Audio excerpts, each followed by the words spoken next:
সকালে উঠে দেখি একটি ডক পাখি বাসার পিছনে একটা মাঠে জমানো পানিতে গোসল করতেছে এবং খুব মনের আনন্দে, খুব মনের কোনো ডর ভয় ছাড়া, মানে কেউ এসে যে ওকে ধরবে বা কেউ এসেকে ধরে ফেলবে এরকম কোনো চিন্তা ভাবনা ছাড়াই সে মনের খুশিতে গোসল করতেছে, যা দেখে আসলে অনেক সুন্দর লাগতেছে এবং আশপাশের পরিবেশটা অনেক সুন্দর।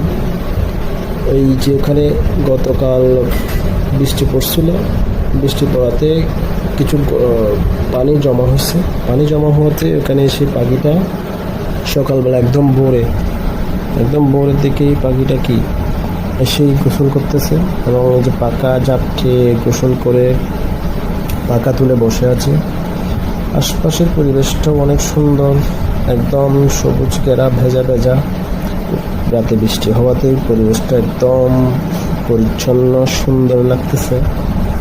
আশেপাশে পাখিটা মনের আনন্দে, একদম মনের খুশিতেই গোসল করতেছে, যা দেখে আসলে অনেক সুন্দর লাগতেছে। প্রকৃতির যেন এক অপরূপ সংমিশ্রণ। এখানে আশেপাশেই রয়েছে অনেকগুলো বাড়ি, এই পাশে রয়েছে গোয়ালঘর, এর পাশে রয়েছে কলা গাছ, আম গাছ।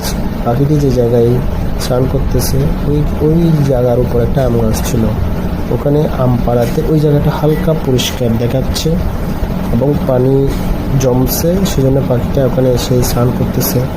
আশেপাশে কলা গাছ, বিভিন্ন রকমের শাক, কচু শাক, বিভিন্ন রকমের চট্টগ্রামের ভাষায় বলে মলচি শাক, একদম খুব মজার শাকও দেখা যাচ্ছে। এটা যেন এক প্রকৃতির সংমিশ্রণ, প্রকৃতি যেন এখানে এসে হারিয়ে যায়।